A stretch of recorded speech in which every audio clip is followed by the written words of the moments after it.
ನಮಸ್ಕಾರ ವೀಕ್ಷಕರೇ, ನೀವು ನೋಡ್ತಾ ಇದ್ದೀರಾ factual debits Karnataka YouTube channel. ನಾನು ನಿಮ್ಮ ಮಧುಸೂದನ್ ದಾಸ್. ವೀಕ್ಷಕರೇ, ಇವತ್ತಿನ ವಿಷಯ ಏನಪ್ಪಾ ಅಂತಂತಂದ್ರೆ ಆಧ್ಯಾತ್ಮಿಕ ಜೀವನದಲ್ಲಿ ಗುರುವಿನ ಪ್ರಾಮುಖ್ಯತೆ ಏನು, ಗುರುವಿನ ಬಗ್ಗೆ ನಮ್ಮ ಸದ್ಗ್ರಂಥಗಳು ಏನ್ ಹೇಳ್ತವೆ, ಹಾಗೂ ಸತ್ಯ ಗುರುವಿನ ಮತ್ತೆ ತತ್ವದರ್ಶಿ ಗುರುವಿನ ಪರಿಚಯ ಶ್ರೀಮದ್ ಭಗವದ್ಗೀತೆಯಲ್ಲಿ ಯಾವ ರೀತಿ ವರ್ಣಿಸಲಾಗಿದೆ, ಇದು ನಮ್ಮ ಇವತ್ತಿನ ವಿಷಯವಾಗಿದೆ.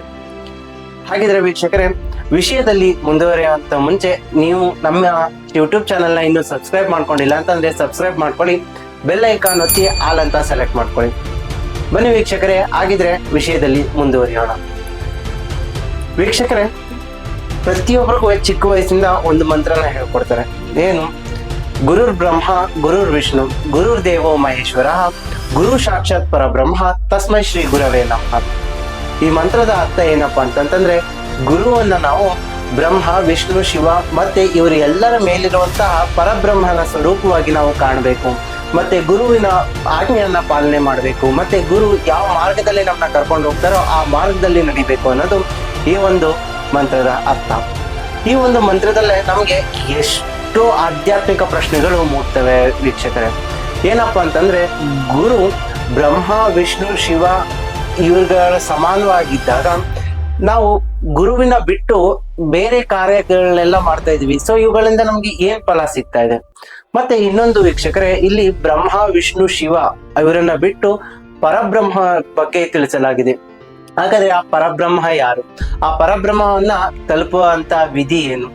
ಆ ವಿಧಿನ ತಿಳಿಸುವಂತಹ ತತ್ವದರ್ಶಿ ಸಂತರು ಅಥವಾ ಗುರುಗಳು, ಅವರ ಪರಿಚಯ ಏನು? ಇದನ್ನ ನಾವು ವಿಸ್ತೃತವಾಗಿ ತಿಳಿಯೋಣ ವೀಕ್ಷಕರೇ. ಸೊ ನಾವು ನಮ್ಮ ಸನಾತನ ಧರ್ಮದಲ್ಲಿ ಯಾವುದೇ ಒಂದು ವಿಚಾರವನ್ನು ತಿಳಿಯಬೇಕು ಅಂತಂದ್ರೆ ನಮ್ಮ ವೇದ ಪುರಾಣಗಳು ಭಗವದ್ಗೀತೆಗಳೇ ನಮ್ಗೆ ಮುಖ್ಯ ಆಧಾರ. ಇವತ್ತಿನ ನಮ್ಮ ಈ ಎಪಿಸೋಡ್ ನಲ್ಲಿ ಸಹ ನಾವು ಭಗವದ್ಗೀತೆಯಲ್ಲಿ ತಿಳಿಸಲಾಗಿರುವಂತಹ ಸದ್ಗುರುವಿನ ಪರಿಚಯ ಮತ್ತೆ ಸದ್ಗುರುವನ್ನ ಯಾವ ರೀತಿ ನಾವು ಗುರುತಿಸ್ಬೇಕು, ಅವರ ಮಾರ್ಗ ಏನು ಅನ್ನೋದನ್ನ ಪ್ರತಿಯೊಂದು ಡೀಟೇಲ್ ಆಗಿ ನೋಡೋಣ. ಮೊದಲನೇದಾಗಿ ವೀಕ್ಷಕರೇ, ನಮ್ಮ ಸದ್ಗ್ರಂಥವಾದಂತಹ ಶ್ರೀಮದ್ ಭಗವದ್ಗೀತೆಯಲ್ಲಿ ಒಂದು ಪ್ರಮಾಣವನ್ನು ನೋಡೋಣ. ಬನ್ನಿ ವೀಕ್ಷಕರೇ, ಇದರಲ್ಲಿ ಮುಂದುವರಿಯೋಣ. ವೀಕ್ಷಕರೇ, ಇದು ನಮ್ಮ ಸನಾತನ ಧರ್ಮದ ಸದ್ಗ್ರಂಥವಾದ ಶ್ರೀಮದ್ ಭಗವದ್ಗೀತಾ. ಇದರ ಮುದ್ರಕರು ಗೀತಾ ಪ್ರೆಸ್ ಗೋರಖ್ಪುರ್. ವೀಕ್ಷಕರೇ, ಈ ಒಂದು ಭಗವದ್ಗೀತೆಯಿಂದಲೇ ನಾವು ಗುರುವಿನ ಪರಿಚಯ ಮತ್ತು ಪ್ರಮಾಣವನ್ನು ನೋಡೋಣ.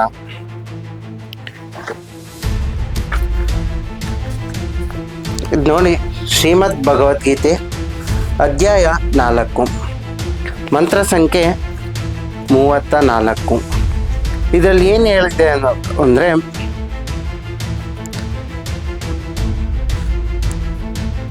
ತದ್ವಿತಿ ಪ್ರಣಿಪಾತೇನ ಪರಿಪ್ರಶ್ನೇನ ಸೇವೆಯ ಉಪಾದೇಕ್ಷಂತಿ ತೇ ಜ್ಞಾನಂ ಜ್ಞಾನಿನಃ ತತ್ವದರ್ಶಿನಃ. ಇದರಲ್ಲಿ ಗೀತೆ ಜ್ಞಾನದಾತ ಏನು ಹೇಳ್ತಾ ಇದ್ದಾರಪ್ಪ ಅಂತಂತಂದರೆ, ಆ ಜ್ಞಾನವನ್ನು ನೀನು ತತ್ವದರ್ಶಿಗಳಾದ ಜ್ಞಾನಿಗಳ ಬಳಿಗೆ ಹೋಗಿ ತಿಳಿದುಕೋ. ಯಾವ ಜ್ಞಾನವನ್ನು? ನಾವು 4ನೇ ಅಧ್ಯಾಯದ 33ನೇ ಶ್ಲೋಕವನ್ನು ನೋಡೋಣ ವೀಕ್ಷಕರೇ, ಅದರಲ್ಲಿ ನಿಮಗೆ ಗೊತ್ತಾಗುತ್ತೆ. ಶ್ರೇಯಾನ್ ದ್ರವ್ಯಮಾಯಾತ್ ಯಜ್ಞಾತ್ ಜ್ಞಾನಯಜ್ಞ ಪರಂತಪ ಸರ್ವಂ ಕರ್ಮ ಅಖಿಲಂ ಪಾರ್ಥ ಜ್ಞಾನ ಪರಿಸಮಾಪ್ಯತೆ.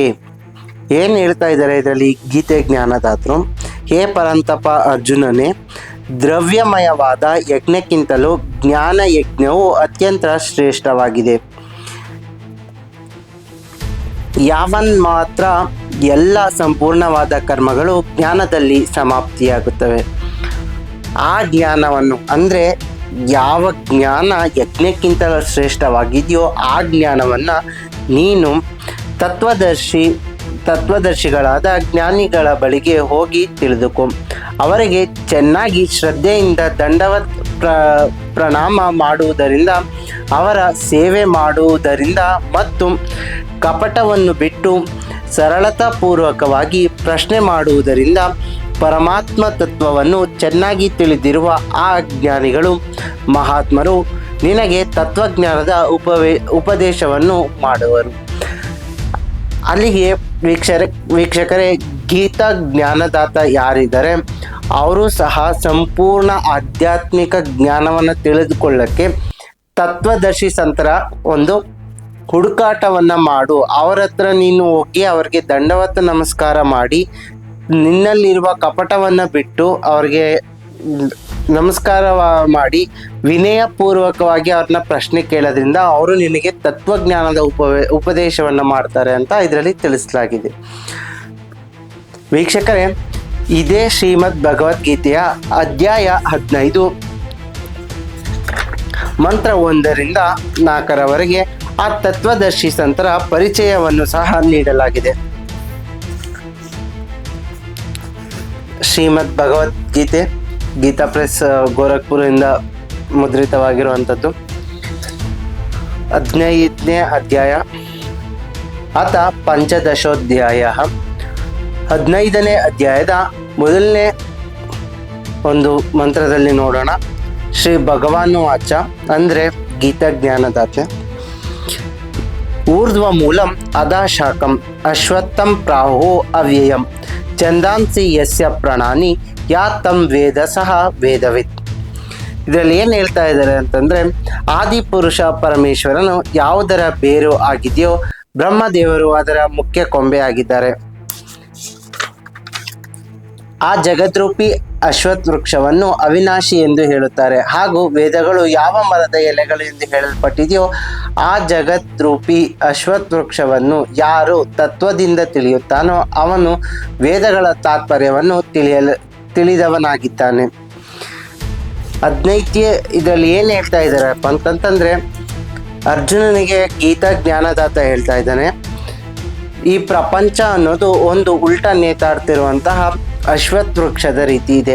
ಅದರಲ್ಲಿ ಯಾರು ತತ್ವದರ್ಶಿಯಾದಂಥ ವ್ಯಕ್ತಿ ಬೇರು, ಕಾಂಡ, ರೆಂಬೆ, ಕೊಂಬೆ ಮತ್ತು ಎಲೆಗಳ ಬಗ್ಗೆ ವಿಸ್ತೃತವಾಗಿ ತಿಳಿಸ್ತಾನೋ ಆ ವ್ಯಕ್ತಿ ವೇದಗಳ ತಾತ್ಪರ್ಯವನ್ನು ತಿಳಿದವರಾಗಿದ್ದಾರೆ. ಸೊ ಅವರೇ ತತ್ವದರ್ಶಿ ಸಂತರಾಗಿದ್ದಾರೆ ಅಂತ ಹೇಳ್ತಾನೆ. ಇದು ಶ್ರೀಮದ್ ಭಗವದ್ಗೀತೆಯ ಪ್ರಕಾರ ಒಬ್ಬ ಗುರುವಿನ ಪರಿಚಯ. ಅಂದರೆ ಯಾವ ರೀತಿ ತತ್ವದರ್ಶಿ ಸಂತನನ್ನು ನಾವು ಹುಡುಕಬೇಕು ಅಂತ ಹೇಳಿ ನೋಡಿದ್ರಲ್ಲ ವೀಕ್ಷಕರೇ. ಶ್ರೀಮದ್ ಭಗವದ್ಗೀತೆಯಲ್ಲಿ ಯಾವ ರೀತಿ ಒಬ್ಬ ತತ್ವದರ್ಶಿ ಸಂತರನ್ನ ಗುರುತಿಸಬೇಕು ಎಂಬುದಾಗಿ ತಿಳಿಸಲಾಗಿದೆ. ನಮ್ಗೆ ಇಲ್ಲಿ ಕಾಣುವಂತ ಪ್ರಶ್ನೆ ಏನಪ್ಪಾ ಅಂತಂದ್ರೆ, ಇದುವರೆಗೂ ನಮ್ಮ ಹಿಂದೂ ಸಮಾಜದ ಯಾವುದೇ ಆಚಾರ್ಯ, ಶಂಕರಾಚಾರ್ಯರು, ಬ್ರಾಹ್ಮಣರು ಅಥವಾ ಯಾವುದೇ ಪಂಡಿತರು, ಕಥಾವಾಚಕರು ಇಲ್ಲಿವರೆಗೂ ಸಹ ಈ ಒಂದು ವಿಚಾರವನ್ನ ನಮ್ಗೆ ಯಾರಿಗೂ ತಿಳಿಸಿದ್ದಿಲ್ಲ. ಏನು ನೋಡಿ ಏನು ಪದ್ಧತಿ ಬೆಳ್ಕೊ ಬಂದಿದೆ ಅವುಗಳಲ್ಲೇ ನಾವು ಮುಳುಗೋಗ್ಬಿಟ್ಟಿದ್ದೀವಿ. ನಮ್ಮ ಸದ್ಗ್ರಂಥಗಳನ್ನ ತೋರಿಸಿ ಅದರಲ್ಲಿರೋ ಶಾಸ್ತ್ರಾನುಸಾರ ಭಕ್ತಿಯನ್ನು ಮಾಡುವಂತಹ ತತ್ವದರ್ಶಿ ಸಂತರು ಯಾರೂ ನಮಗೆ ಸಿಕ್ಕಿಲ್ಲ. ಇಂಥ ಪರಿಸ್ಥಿತಿಯಲ್ಲಿ ಈ ಕಲಿಯುಗದಲ್ಲಿ ಯಾರಾದರೂ ತತ್ವದರ್ಶಿ ಸಂತರು ಇದ್ದಾರಾ? ಇದ್ರೆ ಅವರು ಎಲ್ಲಿದ್ದಾರೆ? ಅವರ ಜ್ಞಾನ ಯಾವ ಥರ ಇದೆ? ನಮ್ಮ ಏನು ಹಿಂದೂ ಧರ್ಮದ ಸದ್ಗ್ರಂಥಗಳ ಪ್ರಕಾರ ಅವರು ನಮಗೆ ಜ್ಞಾನನ ತಿಳಿಸ್ತಾ ಇದ್ದಾರಾ? ಇದಕ್ಕೆಲ್ಲ ಉತ್ತರ ಏನಪ್ಪ ಅಂತಂತಂದರೆ, ಸಂತ ರಾಮ್ಪಾಲ್ಜಿ ಮಹಾರಾಜರು ಬರೆದಿರುವಂತಹ ಜ್ಞಾನಗಂಗಾ ಪುಸ್ತಕ. ಈ ಜ್ಞಾನಗಂಗಾ ಪುಸ್ತಕದಲ್ಲಿ ಅವರು ಸೃಷ್ಟಿ ರಚನೆಯಿಂದ ಹಿಡಿದು ಪ್ರತಿಯೊಂದು ನಮ್ಮ ವೇದ, ಭಗವದ್ಗೀತೆ, ಪುರಾಣಗಳಲ್ಲಿರುವಂತಹ ಎಲ್ಲ ಪುರಾವೆಗಳನ್ನ ಇದರಲ್ಲಿ ಒಳಗೊಂಡು ಅವರು ರಚಿಸಿದ್ದಾರೆ. ಬನ್ನಿ ವೀಕ್ಷಕರೇ, ಆಗಿದ್ರೆ ನಾವು ಇವಾಗ ಏನು ಶ್ರೀಮದ್ ಭಗವದ್ಗೀತೆಯಲ್ಲಿ ನೋಡಿದ್ವಿ ಆ ಒಂದು ವಿಚಾರ ಈ ಒಂದು ಜ್ಞಾನಗಂಗಾ ಪುಸ್ತಕದಲ್ಲಿ ಯಾವ ರೀತಿ ವಿಸ್ತೃತವಾಗಿ ತಿಳಿಸಿದ್ದಾರೆ ಅಂತ. ವೀಕ್ಷಕರೇ, ನೀವು ನೋಡ್ತಾ ಇದ್ದೀರಾ ಸಂತ ರಾಮ್ಪಾಲ್ಜಿ ಮಹಾರಾಜ್ರಿಂದ ಬರೆದಿರುವಂತಹ ಜ್ಞಾನಗಂಗಾ ಪುಸ್ತಕ. ಇವರು ಸಂತ ರಾಮ್ಪಾಲ್ಜಿ ಮಹಾರಾಜರು. ಈ ಒಂದು ಜ್ಞಾನಗಂಗಾ ಪುಸ್ತಕದ ಪುಟ ಸಂಖ್ಯೆ 60. ಇದರಲ್ಲಿ ನೀವು ನೋಡ್ಬೋದು ವೀಕ್ಷಕರೇ, ಯಾವ ರೀತಿ ನಮ್ಮ ಒಂದು ಭಗವದ್ಗೀತೆಯಲ್ಲಿ ಹೇಳಲಾಗಿದೆಯೋ, ಊರ್ಧ್ವ ಮೂಲಂ ಅಧಾ ಶಾಖಂ ಅಶ್ವತ್ಥಂ ಪ್ರಾಹು ಅವ್ಯಯಂ ಛಂದಾಂಸಿ ಯಸ್ಯ ಪ್ರಣಾನಿ ಯಾ ತಂ ವೇದ ಸಹ ವೇದವಿತ್. ಈ ಒಂದು ಪ್ರಪಂಚ ಉಲ್ಟಾ ನೇತಾಡ್ತಿರುವ ಅರಳಿ ವೃಕ್ಷದ ಹಾಗೆ. ಇದರಲ್ಲಿ ಬೇರು, ಕಾಂಡ, ಕೊಂಬೆ ಮತ್ತು ಎಲೆಗಳನ್ನು ವಿಸ್ತೃತವಾಗಿ ತಿಳಿಸುವವರೇ ವೇದದ ತಾತ್ಪರ್ಯವನ್ನು ಹೊಂದಿರುವಂತಹ ತತ್ವದರ್ಶಿ. ಹಾಗಾದ್ರೆ ವೀಕ್ಷಕರೇ, ಇದರಲ್ಲಿ ನೋಡ್ಬೋದು ನೀವು, ಇಲ್ಲಿ ಏನು ಹೇಳಿದ್ದಾರೆ ಅಂತಂದ್ರೆ, ಕಬೀರ್ ಅಕ್ಷರ್ ಪುರುಷ ಏಕ್ ಪೇಡ್ ಹೈ, ನಿರಂಜನ್ ಬಾಕಿ ಡಾರ್, ತೀನೋ ದೇವ ಶಾಖಾ ಹೈ, ಯೇ ಪಾತ ರೂಪ ಸಂಸಾರ್. ಅಂದರೆ ಇದರಲ್ಲಿ ಸಂತ ರಾಮ್ಪಾಲ್ಜಿ ಮಹಾರಾಜರು ಏನು ತಿಳಿಸ್ತಾ ಇದ್ದಾರಪ್ಪ ಅಂತಂದರೆ, ಈ ಒಂದು ಉಲ್ಟಾ ನೇತಾಡ್ತಿರುವ ಅರಳಿ ವೃಕ್ಷದಲ್ಲಿ ಬೇರೆ ಬಂದು ಪೂರ್ಣ ಪರಮಾತ್ಮರಾದ ಕಬೀರ್ ದೇವರಿದ್ದಾರೆ. ಕಾಂಡ ಅಕ್ಷರ ಪುರುಷರಾಗಿದ್ದಾರೆ, ಅದರ ಕೊಂಬೆ ಕ್ಷರ ಪುರುಷ ಅಥವಾ ಕಾಲ ನಿರಂಜನನಾಗಿದ್ದಾರೆ. ಬ್ರಹ್ಮ, ವಿಷ್ಣು, ಶಿವ ಇವರು 3 ಶಾಖೆಗಳಾಗಿದ್ದು, ಈ ಎಲೆಗಳೇನಿದೆ ಇದು ಪೂರ್ತಿ ಸಂಸಾರ ಅಥವಾ ವಿಶ್ವವನ್ನು ಒಳಗೊಂಡಿದೆ ಅಂತ ಇದರಲ್ಲಿ ತಿಳಿಸ್ತಾ ಇದ್ದಾರೆ. ಇದೇ ರೀತಿ ವೀಕ್ಷಕರೇ, ನೀವು ನೋಡ್ಬೋದು, ಹಲವು ಪುರಾವೆಗಳನ್ನ ಒಳಗೊಂಡು ಜ್ಞಾನಗಂಗಾ ಪುಸ್ತಕವನ್ನು ಅವರು ರಚಿಸಿದ್ದಾರೆ. ಹಾಗಾದರೆ ನೋಡಿದ್ರಲ್ಲ ವೀಕ್ಷಕರೇ, ಭಗವದ್ಗೀತೆಯ ಪ್ರಕಾರ ತತ್ವದರ್ಶಿ ಸಂತರ ಗುರುತು ಏನಾಗಿದೆ, ಮತ್ತೆ ಪ್ರಸ್ತುತದಲ್ಲಿ ತತ್ವದರ್ಶಿ ಸಂತರು ಯಾರಾಗಿದ್ದಾರೆ ಎಂಬುದನ್ನು ನಾವು ಇದರಲ್ಲಿ ನಿಮಗೆ ತಿಳಿಸಿದ್ದೇವೆ. ಇದೇ ರೀತಿ ಹೆಚ್ಚು ಆಧ್ಯಾತ್ಮಿಕ ಮಾಹಿತಿಗಾಗಿ ಸಂತ ರಾಮ್ಪಾಲ್ಜಿ ಮಹಾರಾಜಿಂದ ಬರೆದಿರುವಂತಹ ಜ್ಞಾನಗಂಗಾ ಪುಸ್ತಕವನ್ನು ನೀವು ಕೆಳಗಡೆ ಕೊಟ್ಟಿರುವಂತಹ ನಂಬರ್ಗೆ ನಿಮ್ಮ ಡೀಟೇಲ್ಸ್ ವಾಟ್ಸಪ್ ಅಥವಾ SMS ಮಾಡುವುದರ ಮೂಲಕ ನೀವು ಉಚಿತವಾಗಿ ಪಡ್ಕೋಬೋದು. ವೀಕ್ಷಕರೇ, ಈ ಒಂದು ನಮ್ಮ ವಿಡಿಯೋ ನಿಮಗೆ ಜ್ಞಾನಕಾರಕವಾಗಿದೆ ಅಥವಾ ಹೆಚ್ಚು ನಾಲೆಡ್ಜಬಲ್ ಆಗಿದೆ ಅಂತಂತಂದರೆ, ಪ್ರತಿಯೊಬ್ಬ ಸನಾತನಿಗೂ ನಮ್ಮ ಈ ವಿಡಿಯೋವನ್ನು ನಿಮ್ಮ ಆನ್ಲೈನ್ ಪ್ಲ್ಯಾಟ್ಫಾರ್ಮ್ಗಳಲ್ಲಿ ಶೇರ್ ಮಾಡಿ, ನಮ್ಮ ಯೂಟ್ಯೂಬ್ ಚಾನಲನ್ನು ಸಬ್ಸ್ಕ್ರೈಬ್ ಮಾಡಿ, ಬೆಲ್ ಐಕನ್ ಒತ್ತಿ ಆಲ್ ಅಂತ ಸೆಲೆಕ್ಟ್ ಮಾಡ್ಕೊಳ್ಳಿ. ನಿಮಗೆ ಯಾವುದೇ ಒಂದು ಆಧ್ಯಾತ್ಮಿಕ ವಿಷಯದ ಬಗ್ಗೆ ವಿಚಾರ ತಿಳಿಸ್ಬೇಕು ಅಂತ ಇದ್ದರೆ ಅದನ್ನು ಕಮೆಂಟಲ್ಲಿ ತಿಳಿಸಿ. ಆ ವಿಚಾರದ ಬಗ್ಗೆ ನಾನು ಖಂಡಿತ ನೆಕ್ಸ್ಟ್ ವಿಡಿಯೋನ ಮಾಡಿಕೊಡ್ತೀನಿ. ಸತ್ ಸಾಹೇಬ್.